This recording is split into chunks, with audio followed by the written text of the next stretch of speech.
नमस्कार, मैं हूं कुमार गजेंद्र। जनपद ऑन द स्पॉट में आपका स्वागत है। हमारे एक दूसरे social media platform podcast with Kumar Gajendra में भी आपका स्वागत है, जहां आप हमें सुन सकते हैं। दिल्ली के अंदर पूरे 10 सालों तक अरविंद केजरीवाल शासन करते रहे, लेकिन अरविंद केजरीवाल की सरकार का जो केंद्र बिंदु था हमेशा हमेशा से और हमेशा तक केवल और केवल अरविंद केजरीवाल के इर्द गिर्द ही घूमता रहा। ना तो किसी मंत्री की कोई वैल्यू थी और विधायकों का तो नामो निशान नहीं था। यानी कि सिर्फ अरविंद केजरीवाल जो करेंगे केजरीवाल करेंगे। अब आप ये सोचिए कि किस तरीके से सरकारें चलाई गई, लोगों की समस्याओं के लिए कोई समाधान नहीं था और जो समस्याएं थी वो जस की तस बनी रही और बिगड़ती गई, जिस कारण पूरी दिल्ली का हाल बेहाल हो गया। लेकिन सरकारें जब काम करने पर आती हैं तो सचमुच वो काम करना जानती हैं। बिल्कुल इसी कड़ी में जनताओं की असुविधाओं को दूर करने के लिए और सुविधाओं को बढ़ाने के लिए दिल्ली की मुख्यमंत्री रेखा गुप्ता ने कई योजनाएं ठंडे बस्ते से निकालकर उन्हें लागू करने की जो तरकीब निकाली है वो सचमुच बहुत बढ़िया है। और कई ऐसी भी योजनाएं हैं जो रेखा गुप्ता सरकार लोगों के या अपने सलाहकारों के एडवाइस पर इन्हें शुरू कर रही है। लेकिन दोनों ही मामलों में दिल्ली की जनता का बहुत भला होने वाला है। दरअसल है क्या, रेखा गुप्ता सरकार दिल्ली के अंदर एक नई योजना शुरू करने जा रही है, जिसके तहत मिनी सचिवालय खोलने की योजना है।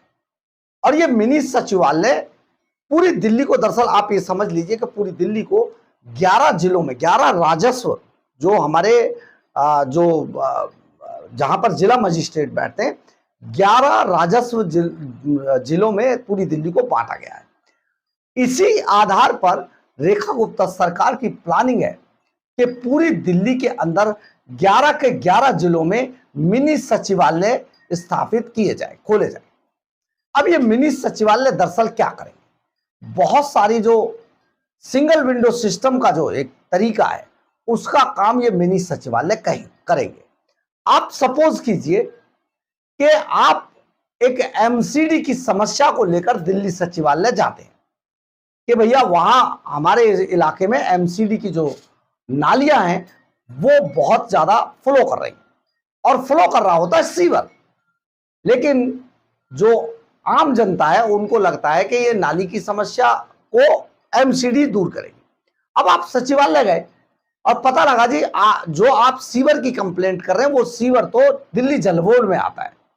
फिर आपको वहां से दिल्ली जल बोर्ड ऑफिस भेजा जाता है।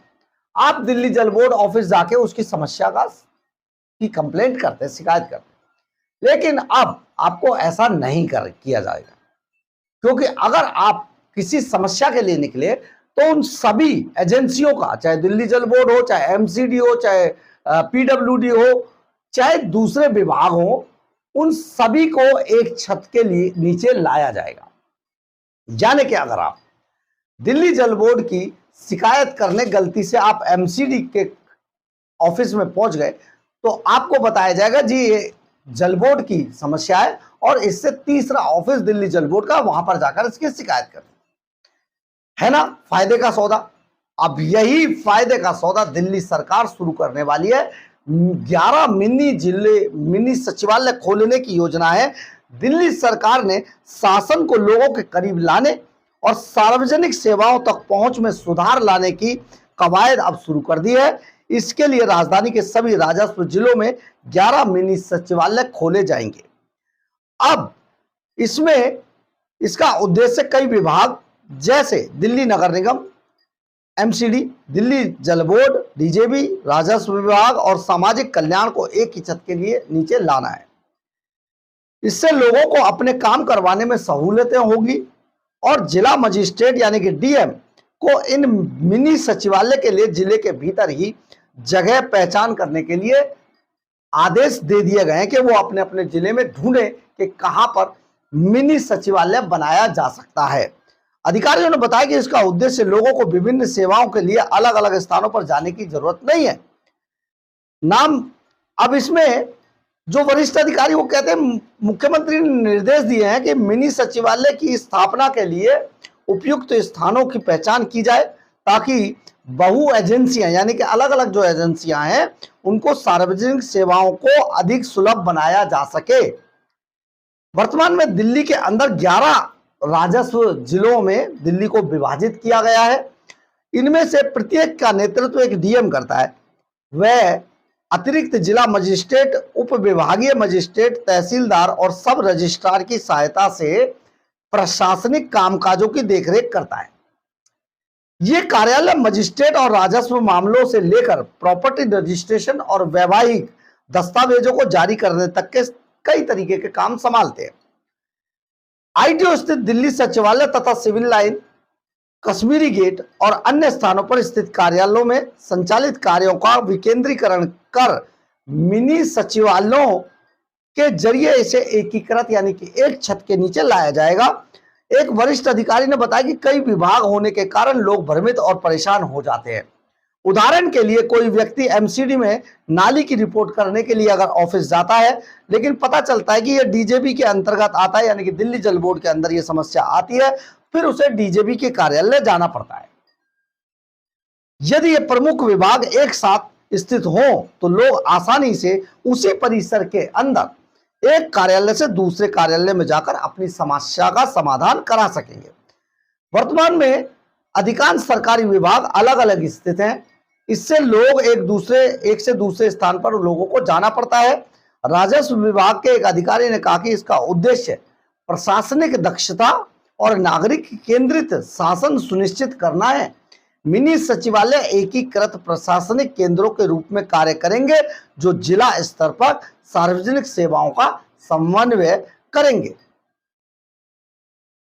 जैसे कि दक्षिण पश्चिम जिला दिल्ली का सबसे बड़ा जिला है। यह 420 वर्ग किलोमीटर में फैला हुआ है। इसमें 32 लाख से ज्यादा रजिस्टर्ड मतदाता हैं। द्वारका में प्रस्तावित मिनी सचिवालय के लिए एक जगह की पहचान पहले ही कर ली गई है। एक वरिष्ठ अधिकारी ने बताया कि इस जिले को कापासेड़ा, नजफगढ़ और द्वारका में विभाजित किया गया है। इसमें 77 गांव आते हैं, जिनमें से कई दिल्ली हरियाणा सीमा पर स्थित हैं। एक केंद्रीकृत केंद्र होने से लोगों को बहुत फायदा इसमें होगा। द्वारका मिनी सचिवालय के लिए लागत अनुमान अभी से तैयार किए जा रहे हैं। एमसीडी, पीडब्ल्यूडी, दिल्ली जल बोर्ड, स्वास्थ्य सेवा और कल्याण विभाग सहित 12 से 13 सरकारी विभागों के लिए जगह प्रस्तावित करने की अब संभावना है। इस बीच अन्य जिलों में भी उपयुक्त स्थानों की पहचान करने की प्रक्रिया शुरू कर दी गई है। यानी कि आने वाले समय में आपको अपनी समस्या को लेकर बार बार इधर से उधर नहीं भागना पड़ेगा। हर काम के लिए दिल्ली सचिवालय नहीं जाना पड़ेगा। आपको आप ही के जिले में एक ही छत के नीचे कहीं पर भी जाकर आप अपनी समस्या का निदान करा सकें। इसे कहते हैं गुड गवर्नेंस। अरविंद केजरीवाल 10 सालों तक गाल बजाते रहे, किया कुछ नहीं। लोग जार जार होते रहे, अपनी प्रॉब्लम्स को लेकर इधर से उधर भागते रहे। लेकिन अब मात्र 100 दिन भी अभी पूरे नहीं कर पाई है रेखा गुप्ता सरकार, और लोगों के लिए इस तरीके से योजनाएं बनाई जा रही हैं कि उन्हें परेशानी ना हो। बहरहाल, अगर आपको हमारी ये खबर अच्छी लगे तो आप इसे लाइक, सब्सक्राइब और शेयर जरूर करें। कमेंट्स बॉक्स में अपनी राय जरूर लिखें। इससे हमें बहुत ऊर्जा मिलती है। जय हिंद।